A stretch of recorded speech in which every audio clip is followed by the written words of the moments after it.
please join me in welcoming Sean to the podcast. Sean, I was going to say, how's it going today? But that's kind of a boring question. So please say hello. And what's like the best thing that happened to you today? This might be the best thing that's happened Oh, today, but hell that's yes. low-hanging fruit. Hell Yeah. yes. What's up, Caroline? Oh, not a lot, man. I'm so glad you are here. I know we recently chatted for your podcast. Maybe these are coming out at the same time. I have no idea. But I'm happy to kind of reverse the roles today and get to interview you and hear more about your story because I think we've been like virtual friends for several years now, which is kind of crazy.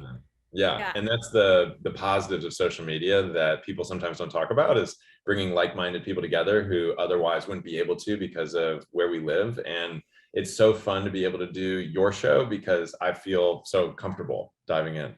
Yes, love that.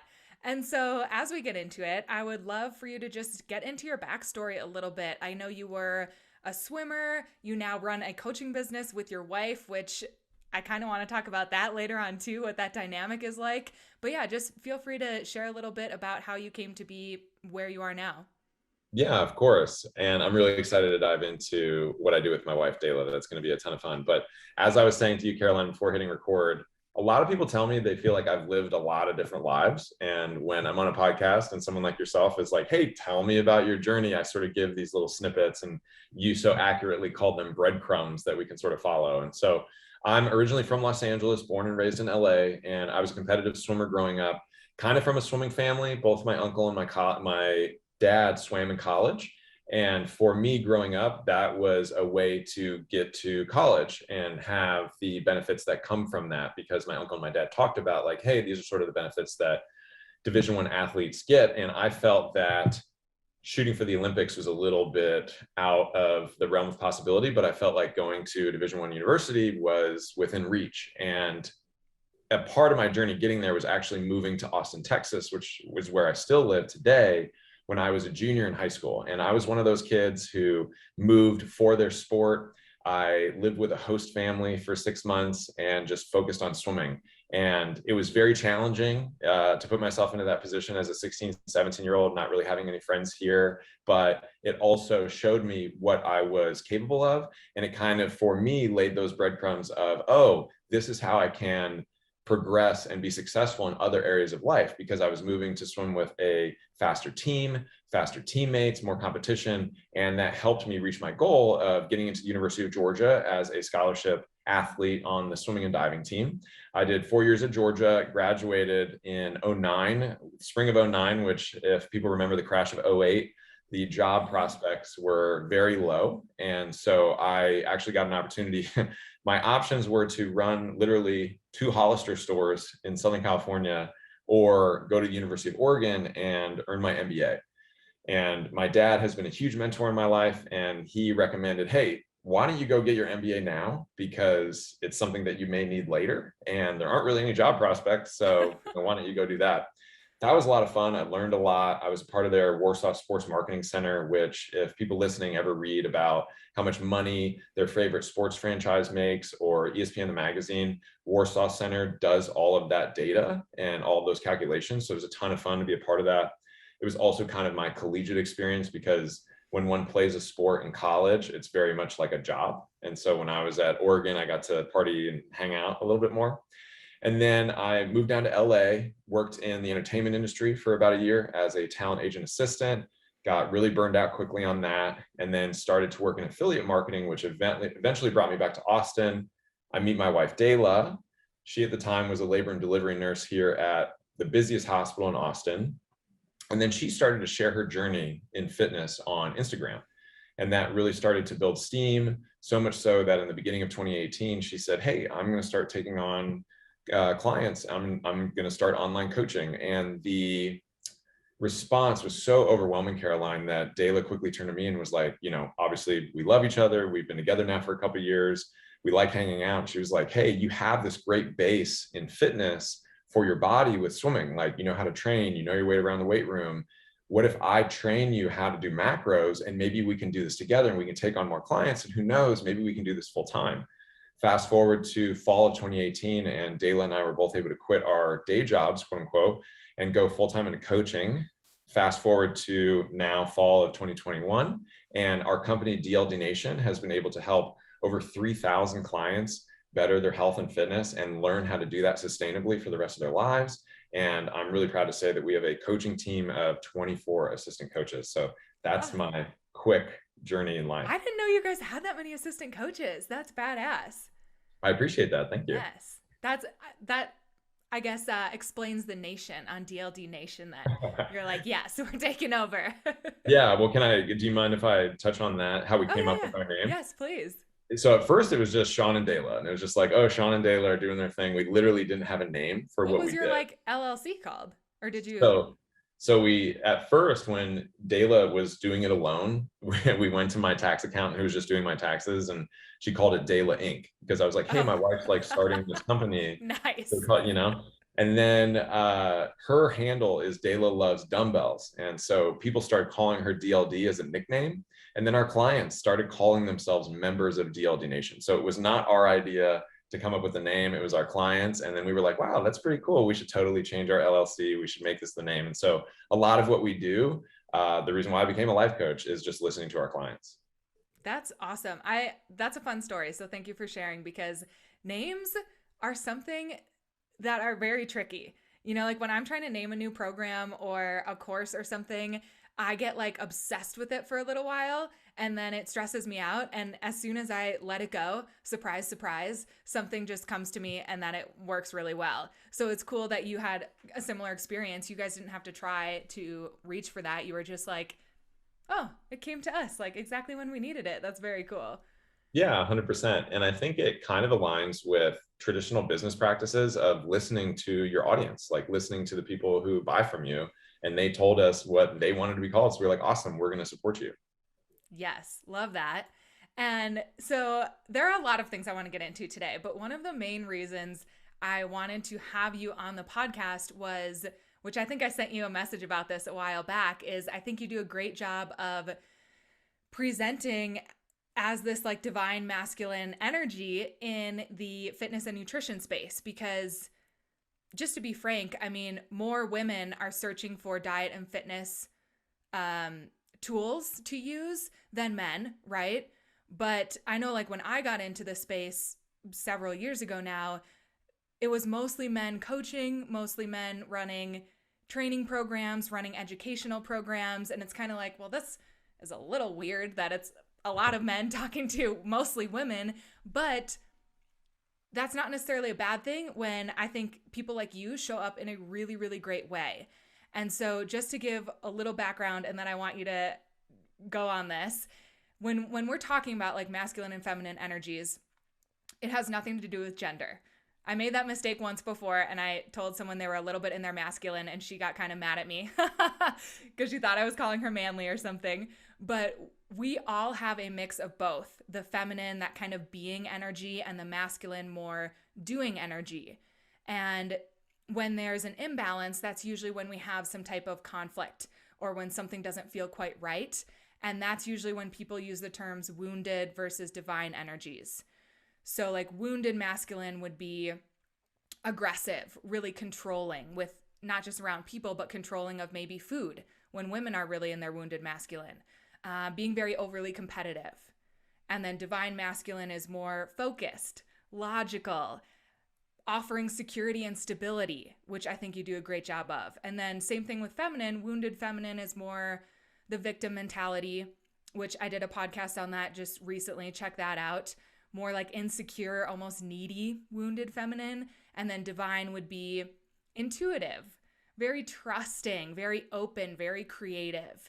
So I would love to hear your thoughts on how, well, I guess first off, like what it's like working with a lot of female clients, and then how you think you've came to create this space that is very safe and secure for women who are trying to be vulnerable, right? With their bodies. It's not something that's super easy to be open about. So yeah, please share your thoughts on that.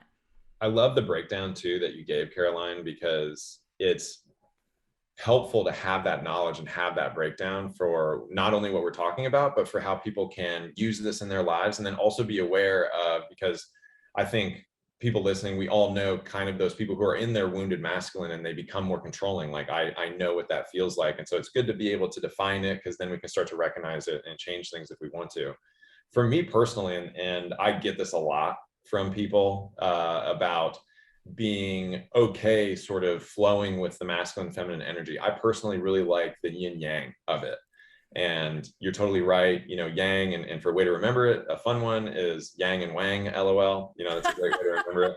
And then yin is the feminine, and it's sort of straight lines or, you know, corners versus sort of curvy lines. And it's not that one's better than the other. They both are needed in life. But Yes. tracing it back for me personally, I was very fortunate to grow up in a family that had really strong women. Like my grandparents, my mom's mom is Korean, and she was the daughter of immigrants. She was the first person born in the United States in her family. And she would relay a lot of these stories of growing up as an Asian woman in America.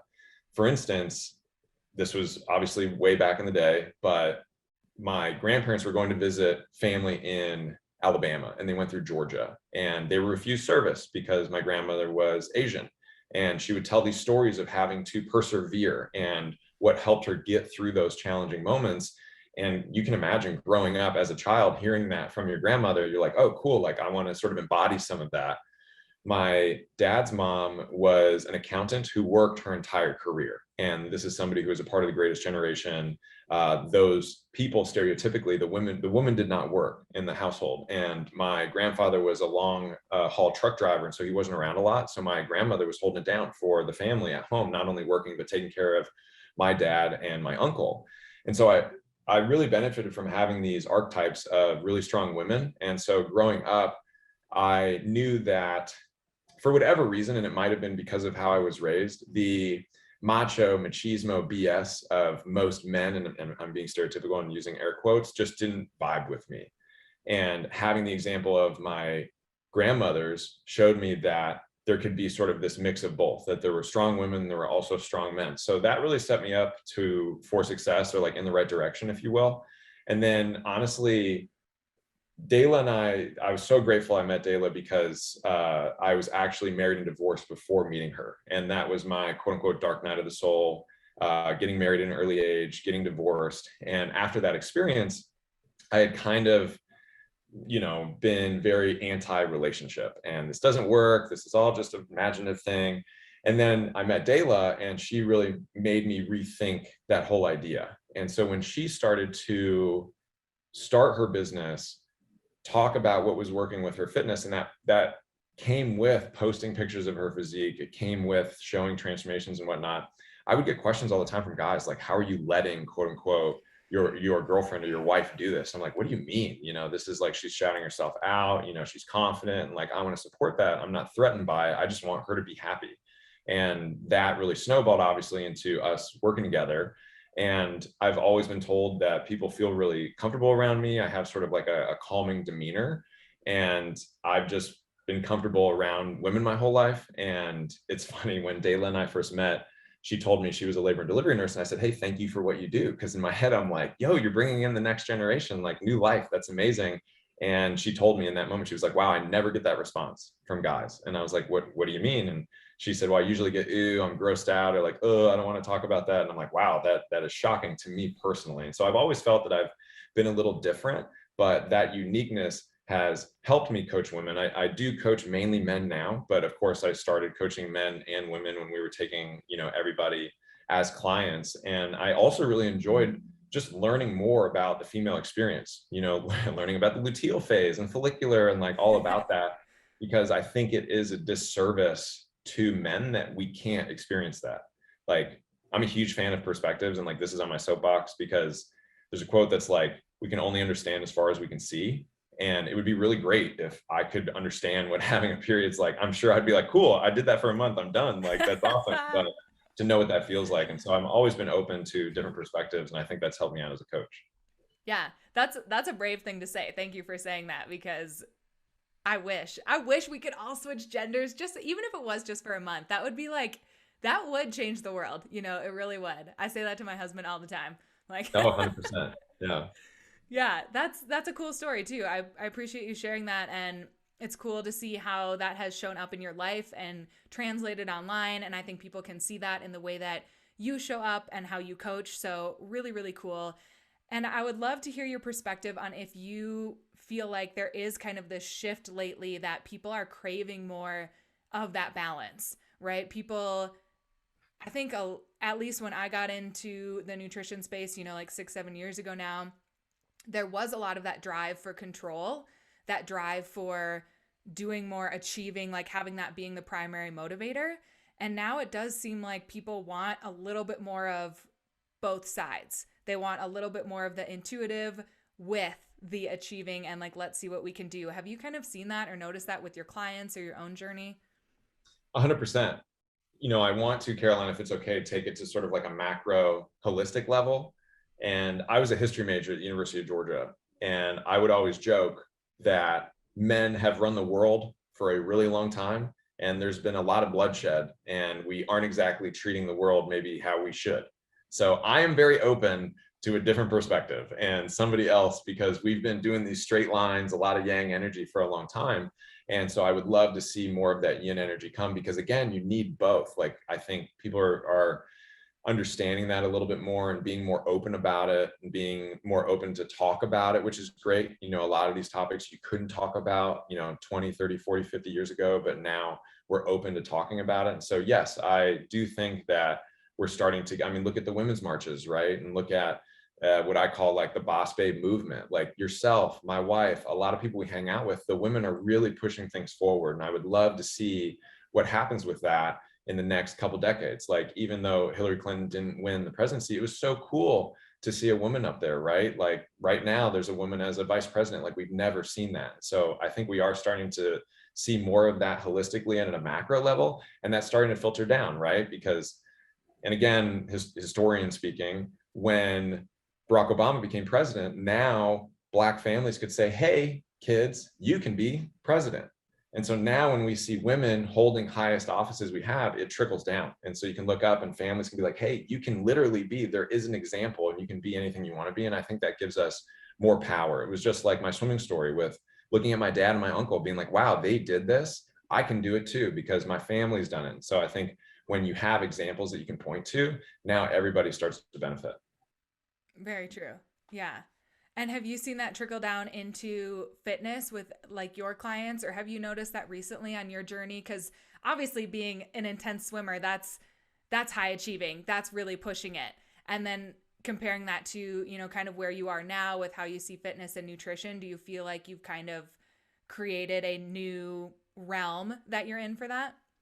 Yes, 100%. And for me, the answer to that question, Caroline, is personified by a lot of the coaches that we have in DLD Nation, because they not only lost 20, 30, 40 pounds, whatever it is. Like, we have one coach who lost about over 60 pounds, completely, huge transformation, completely changed her physique, completely changed her health.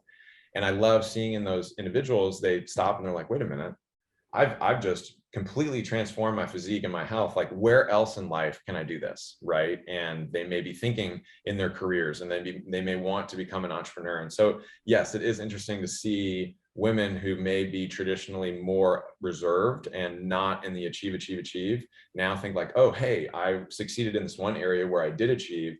So where else can I do this? The crux of that, or the sort of catch 22, is then they get burned out, and it's men and women, right? Or they, like you and I talked about previously on my podcast, they get tired of tracking macros, or they sort of hit that wall. And so again, to me, that lends itself to that balance and having a little bit of both. But I just think it's so cool. And I'm not the only person talking about this. Like Mastin Kipp, who's a life coach I'm a big fan of, he also talks about the women's movement that we're just now seeing. And I would love to see where we're at in a few decades. Very cool. Yeah, I like that zoom out perspective and then see how it's just affecting people, like even with their health journeys and how that's showing up. And I think it's going to continue to shift, obviously, because we will just keep evolving. And I know we also wanted to talk about some other little bit out there concepts. So speaking of, the energetics, definitely want to get into psychedelics with you, because that's actually, I think, how we first connected. You recommended one of my favorite books that I've read was the Psychedelics Explorer's Guide. That Nice. was Really good book. Really liked that. And there are, I'm sure you've read Michael Pollan's books too. Yes, Yeah. amazing. How to Change Your Yeah. Mind. Yeah. Very, very good.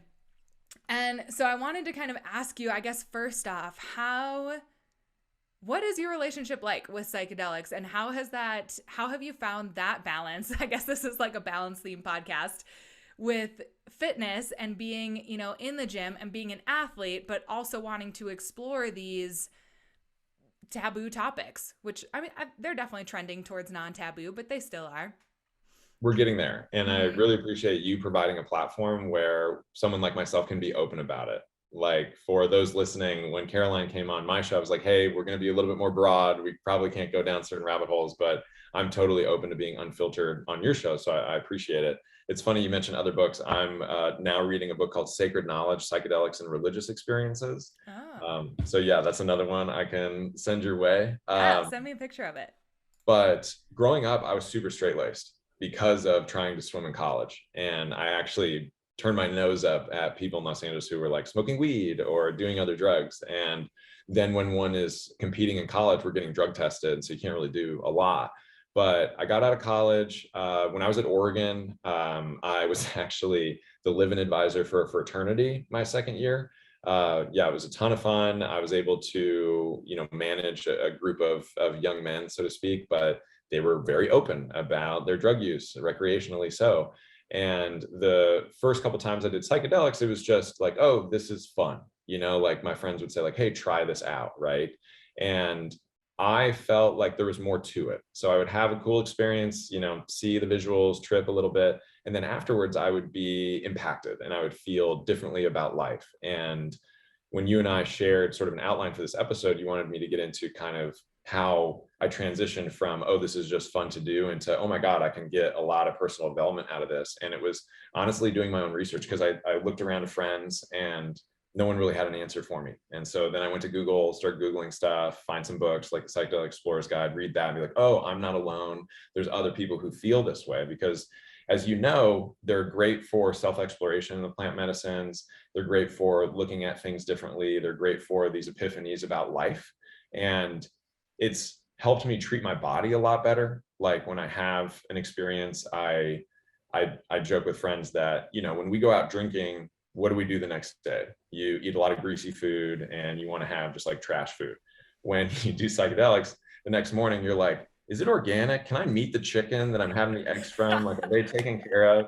And you Yes. want to treat your body a little bit better and use it sort of as this vessel.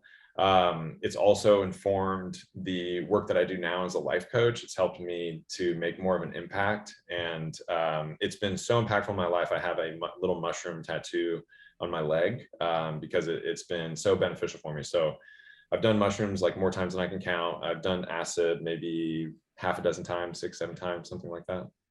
Yeah. So I thank you for explaining kind of that shift from quote unquote partying to that self-realization type of work with psychedelics, because that was me too. Like the first time I took mushrooms, I was like, let's see what happens, like back at graduating high school or something.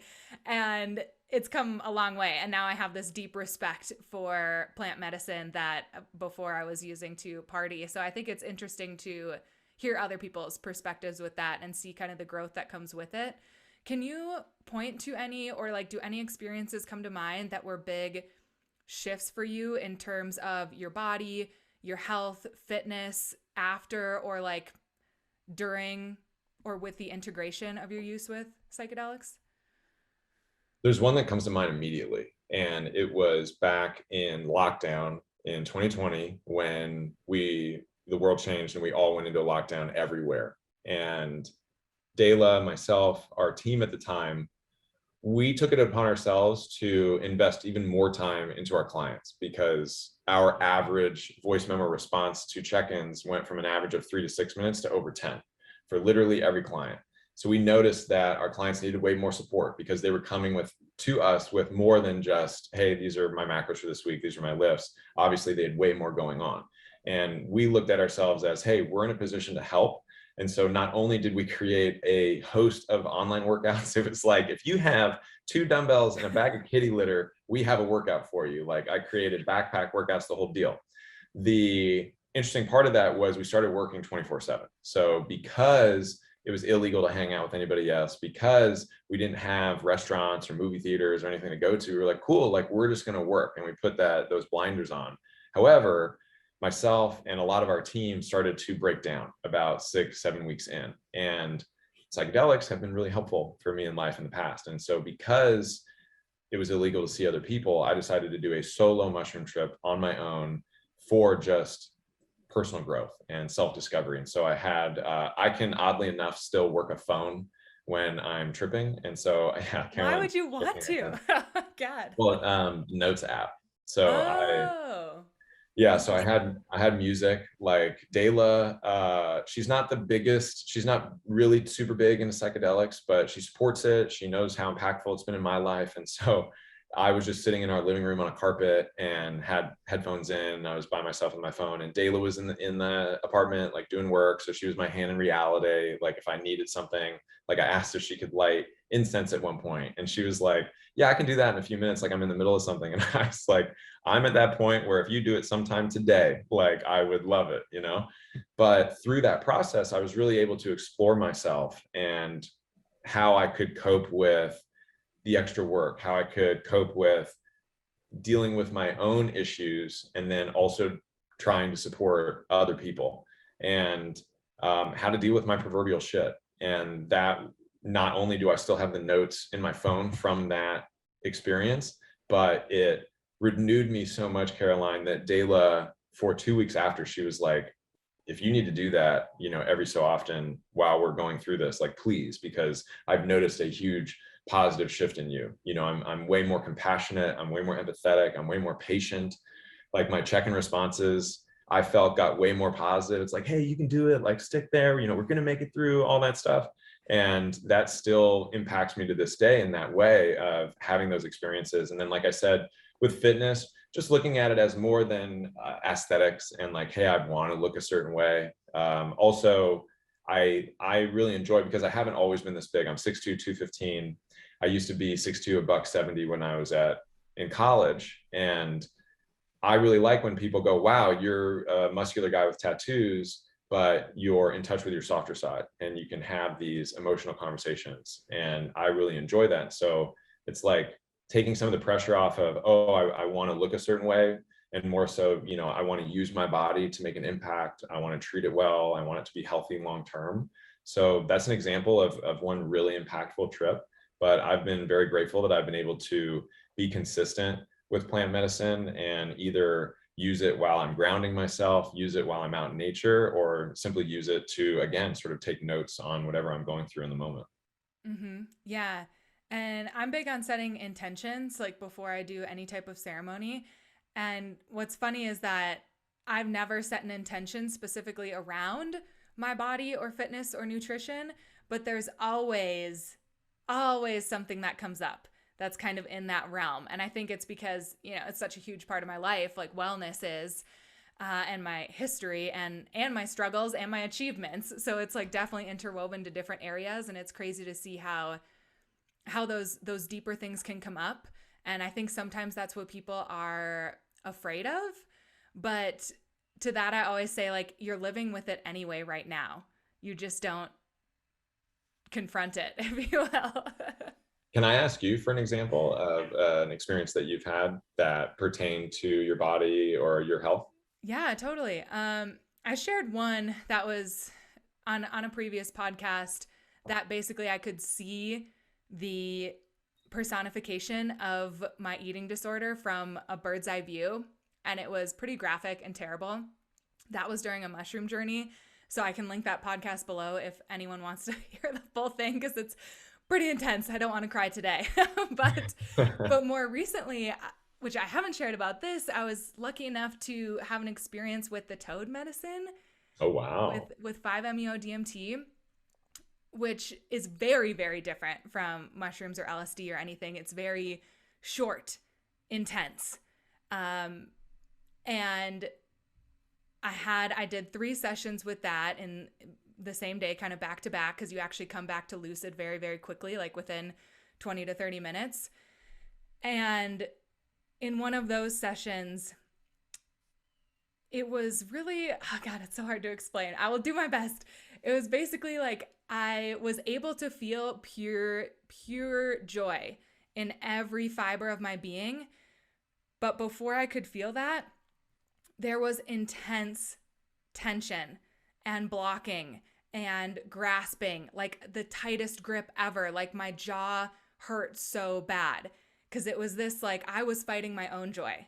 Me grasping and clenching and controlling was causing me to fight the joy that everyone wants to feel joy, right? We all want to feel happy.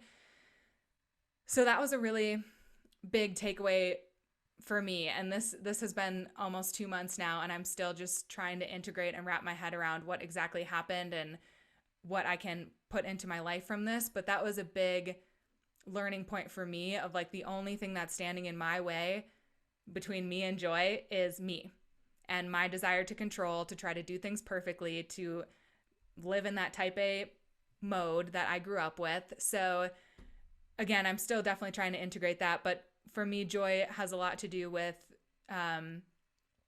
happiness in my body, confidence in my body, because I've placed a lot of value on my external physique for a very long time.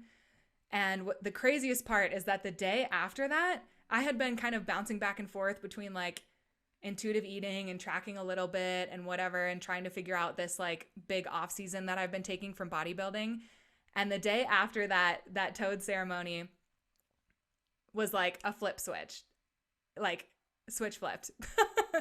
And I just knew that I could totally trust my body. And I didn't really, like, I will always use macros in my back pocket, but I had this like really intense confidence that I wouldn't need to track ever again if I didn't need to, and that my body will always tell me exactly what it needs in terms of nutrition or fitness. So that was really, really beautiful outcome. But again, still definitely trying to integrate. The integration process is a whole thing in itself. But It is. yeah, Yeah. for me, like something around body always comes up. It's crazy. I appreciate you sharing that too. And you're totally right about something about our bodies coming up. For instance, I go to Barton Springs a lot here in Austin, which is a watering hole. It's always 68 degrees. So it's great when it's like 100 degrees out, and they deck it off to have grass and you can lay under trees. And I'll oftentimes do a small amount of mushrooms and then go swimming and lay out. And I always come back to, wow, I'm so grateful for my body that I can walk here. I'm so grateful that I can walk up this hill and other people have to take stairs. I'm so grateful that I can jump in and swim. And it's really made me look at swimming more as a skill set, and really appreciative of being able to swim competitively at a high level, to where now jumping in water, even when I'm a little inebriated, doesn't scare me. Like the first time I did psychedelics at Barton Springs, Dayla helped me get there because I was just on, one of those trips. And I said, I'm going to go in the water. And she was like, are you sure about that? Because you're having like a hard time just sort of grasping reality right now. And I was like, well, I would hope that the muscle memory would sort of kick in. And as soon as I jumped in, it was like, oh, I'm so glad I did this. Like, I feel so supported. I feel so freeing. But you're totally right, Caroline, that the relationship with the body all of a sudden, I think, becomes, instead of maybe being frustrated, being really grateful and saying like, wow, it's we have an amazing coach, Vanessa Burke, on our team. And she's always, when she's coaching, she's like, hey, we need to thank our bodies for being able to do all of this. Like not only the physical, but just to get through every day. Like it's the only body that we have.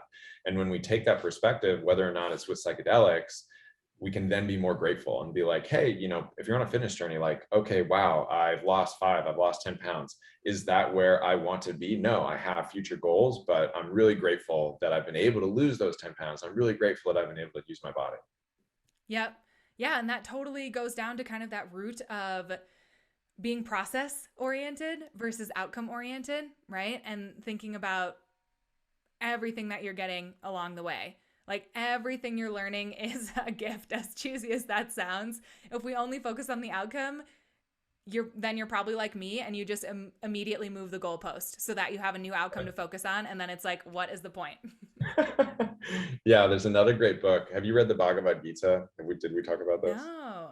So it's a thousands of years old Hindu text. It's like 5,000 years old. And they talk about, also after I finished reading, I Googled Bhagavad Gita and psychedelics because I was like, there's something here. And there's at least 4 books available that argue that the Bhagavad Gita is simply a psychedelic sort of explorer's guide and a how-to.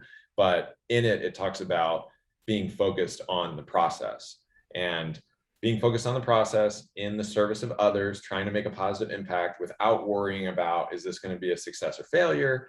And the person who's sort of narrating the book says, if one does this, then they're really going to be in their power. They're really going to be connected to spirit. And they're going to be able to make that impact and do it with less stress. But it is so challenging as a human to not tie ourselves to that success or failure. Like, I know you wanted to get into it in a little bit, but I'm writing a book right now, and that is so damn challenging because I'm like, I want this to be great. And I'm like, oh God, I hope it works. It's like, no, Sean, like just focus on the process, like make it a good product.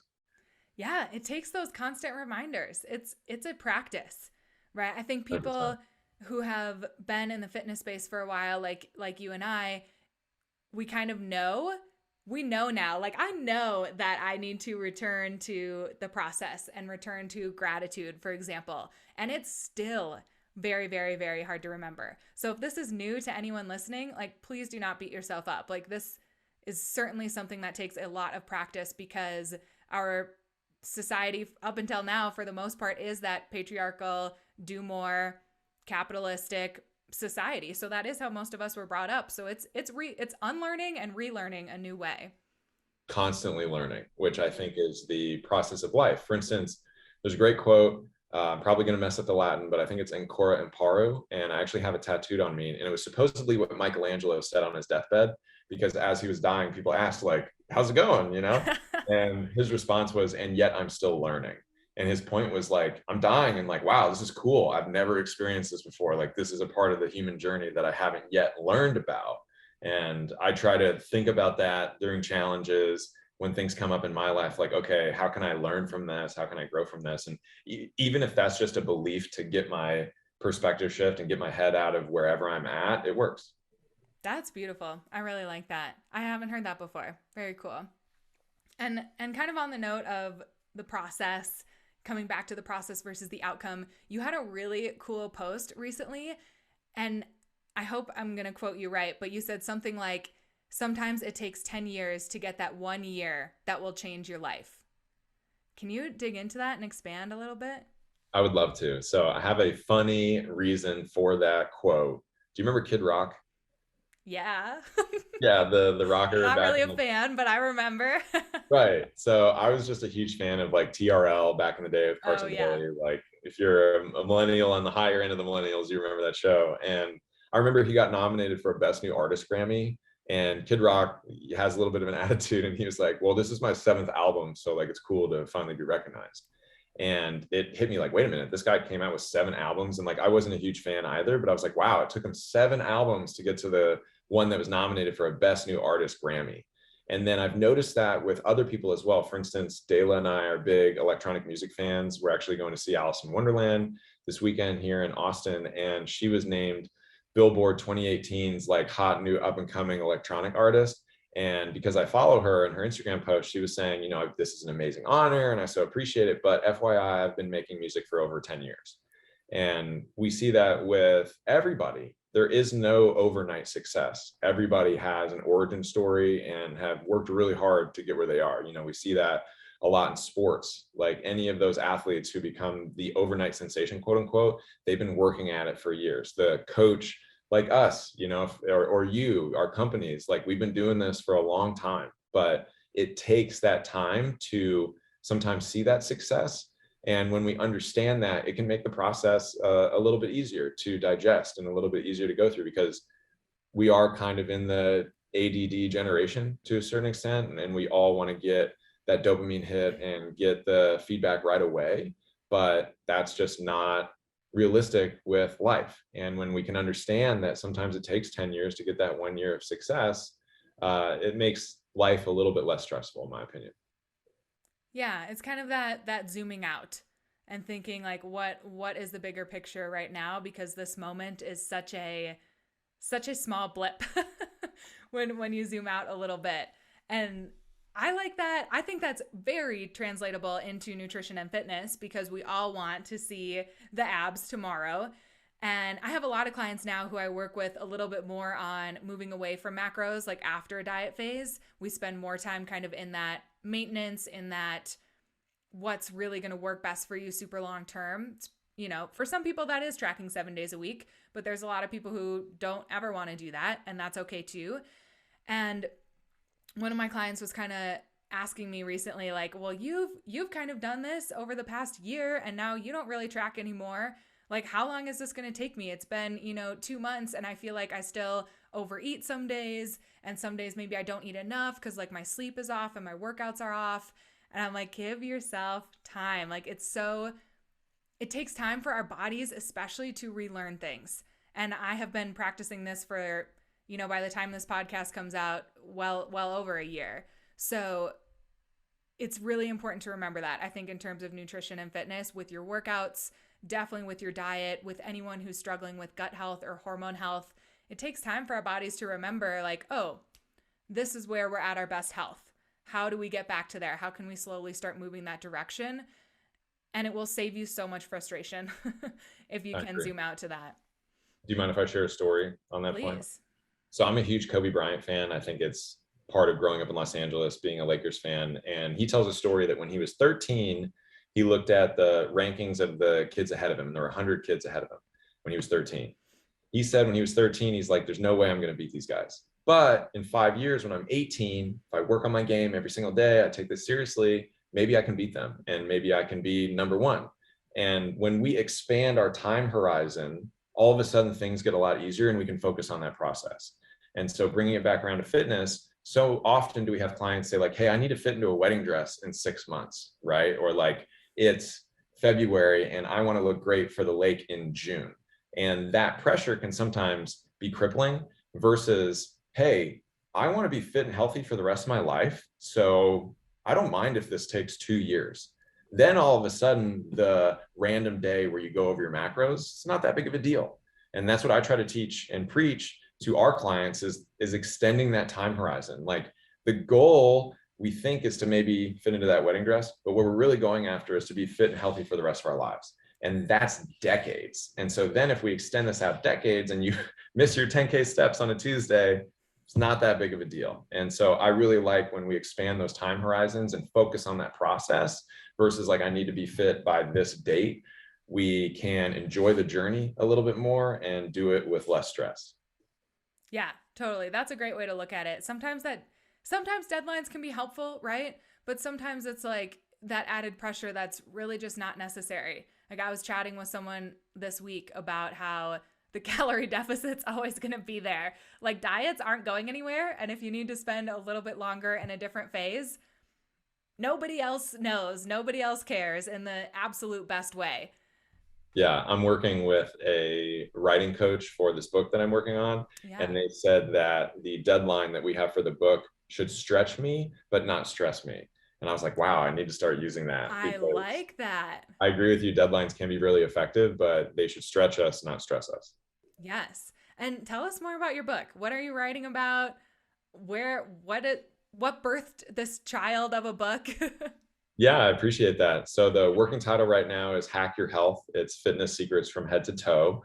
And the genesis of the book was, again, clients. So when we started lockdown and we noticed that our clients needed more support, I started what we called mindset training sessions, and I hold them every Thursday night. So we're going to be doing it shortly after the recording of this podcast tonight, and it's free for all DLG Nation clients. And when lockdown happened because of COVID, I said, hey, bring your issues, bring your challenges, bring your obstacles, bring your wins, whether it's fitness or otherwise, let's talk about it, because you and I both understand the power of community. And so people would come with different topics, and I have a notebook next to me, and I just kept writing down each topic every week, and I kept a list. And after a year, I looked at that list, looked at all the different topics, there are about 30, and I aggregated them into different chapters, and that's the book. And so it's everything from how to handle gym anxiety, how to handle comparison, how to handle imposter syndrome, how to have a mindset as a foundation to see success on a fitness journey, but also down to how do you hit your protein counts when carbs and fats are gone for the day? How do you handle that 3-day weekend where you want to have some fun, but you also don't want to wreck your fitness journey? How can you still enjoy drinks out with friends? Like, what are some hacks and strategies that we can use to not only reach our fitness goals, but do so again with less stress and kind of staying sane? And so that's the goal of the book. It's more than just macros and lifting. And it's not an ebook, right? It's more of a book you can hold in your hands, or Yes, both. the goal is a physical book. I actually have a Facebook group for the book because actually this week I got sent 3 different cover ideas for the book. And because the genesis of the book were my clients, I want them to feel ownership as well with the process. So I have a private Facebook group, anybody can join, and they're helping me out with picking the cover of the book. I'm going to be doing some chapter readings. They're going to help me out with other sort of questions that I have around the book.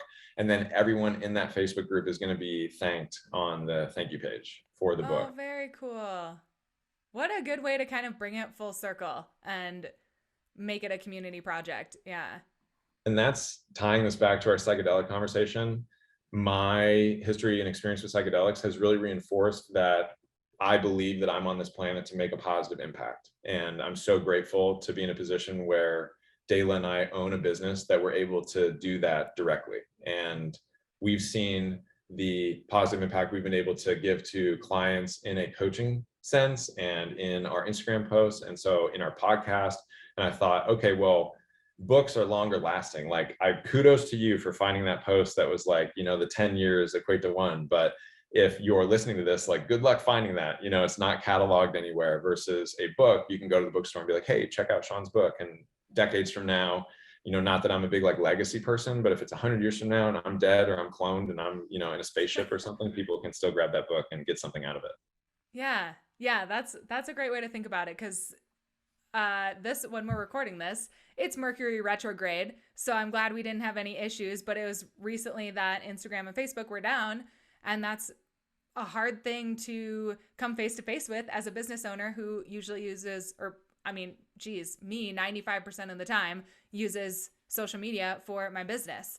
So having those other avenues like a book, like your email marketing, like a website that you can update, it is super important, and it's a good perspective to share out there too for anyone else who's listening who is a coach.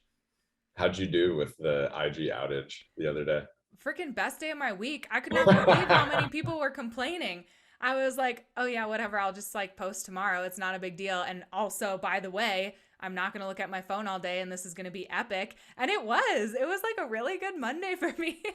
Yeah, great way to start the week, right? We had questions from our team, but as you probably know, there's been outages before. This Oh isn't the yeah, first one. totally. Mm-hmm. And in the past, we would usually reach out to other coaches in Austin and be like, "Hey, you want to go to dinner? Like, y'all want to all meet up and actually hang out in person?" And so I did that with Dayla. I was like, "You want to go grab dinner?" And she's like, "No, I kind of just want to like chill and watch TV and stuff." And it's like, as long as we're not stressing out about this, like, I'm very confident that Facebook's going to get it back up at least by tomorrow. And so it was a nice like day off.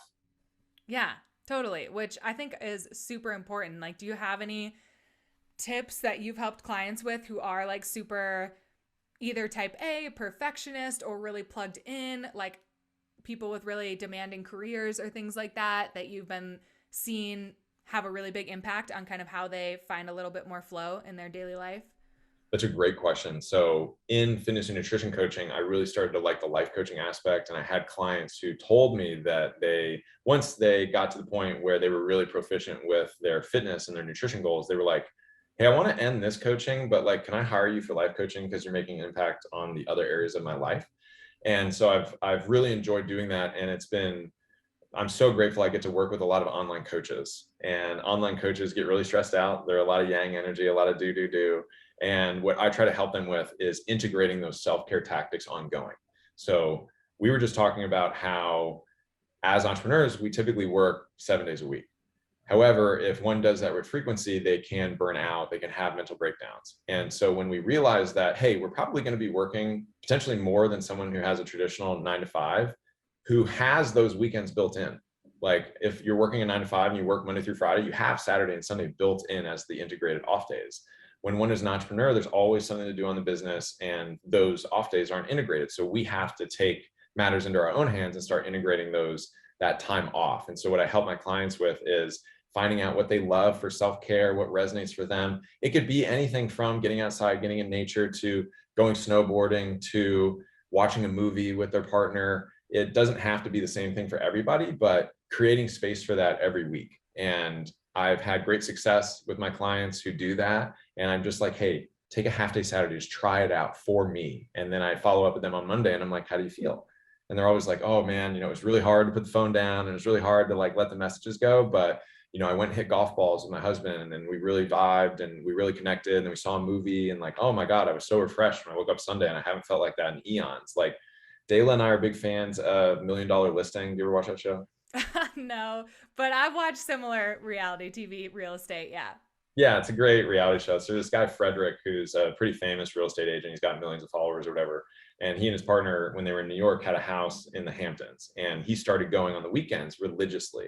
And there was one time when he came back and someone he worked with gave him a hard time and was like, well, if you'd been here and you weren't going to the Hamptons, and he cut him off. And he was like, hey, that's made me so much better. And I feel refreshed when I come in and I've gotten more work done. You can look at the houses I've sold than I ever have integrating that. And so the last thing I'll say on this is we sometimes incorrectly assume that taking that time off is going to hurt us, when in actuality, we're going to come back more refreshed. We may learn some things, like you doing your, toad medicine ceremony, if you will. You probably have some things that you can bring back to your clients and you can be a better coach. And so it's just reminding my clients and reminding those out there who are high achievers, like that downtime can be very valuable. And the only people who would give you shit for that are people who are jealous that they don't have the balls to take that time for themselves, Yeah, totally. There's that saying that no one who's doing more than you is going to criticize you. Mm-hmm. So it's remembering that some people, like you said, also remembering that what people say is typically a projection of their own insecurities and what's going on in their heads. So you're totally right. Yeah. And those tips are awesome, not just for entrepreneurs or people who have really demanding careers, but the stay-at-home moms out there too. Like that counts as a 24/7 job, and you better be taking care of yourself first and foremost so that you can show up for your family in the way that they need you. I really appreciate you bringing that up because it is so true. They're the unsung heroes. We actually have a couple that we're close with here in Austin, and for the Austin City Limits Music Festival, the couple, they have two young daughters, and they ended up getting they were like paid for a nanny overnight, and they got a hotel, and they were able to go to the show and go to the hotel and chill out. And it's like, how much more refreshed is the mom going to come back just having that day off? Yes. Yeah, it's hard to do, but just like anything else, once you get in the groove and you're like, I'm making this a priority, I'm making this a commitment to myself, then you just got to follow through. It's just like with macros or training. Like self-care is that other piece that a lot of people forget about because it's not that doing energy. It's that being energy, which is, for me, it's harder. Yeah, and that's something that I think we can all it takes practice, right? And I love how fitness is the analogy for life, because what works in the gym, what works for our health and fitness will typically work in other aspects of life. Definitely. Yeah, I love ending on that note. Perfect spot to end. But before I let you go, where can people find you? Where can they stay in the know about the book coming out and connect with you more? Of course. Well, first off, thank you for having me on the show. This was a ton of fun. I really appreciate everything that we talked about. The best way to connect with me is through Instagram, like yourself, when it's working and it's not down. My handle is Fitness Shaman. Yes, there are 3 S's in the middle, Fitness Shaman, all one word. Feel free to DM me. I love hearing from people. I will get back to your message, I promise.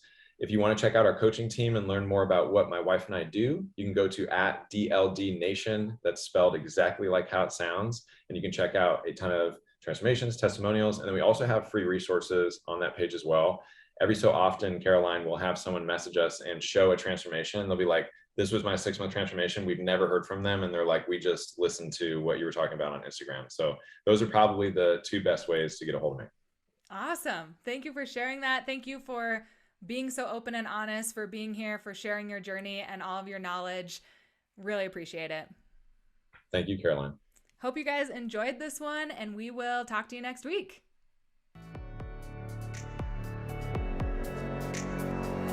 Do you feel energized and refreshed now?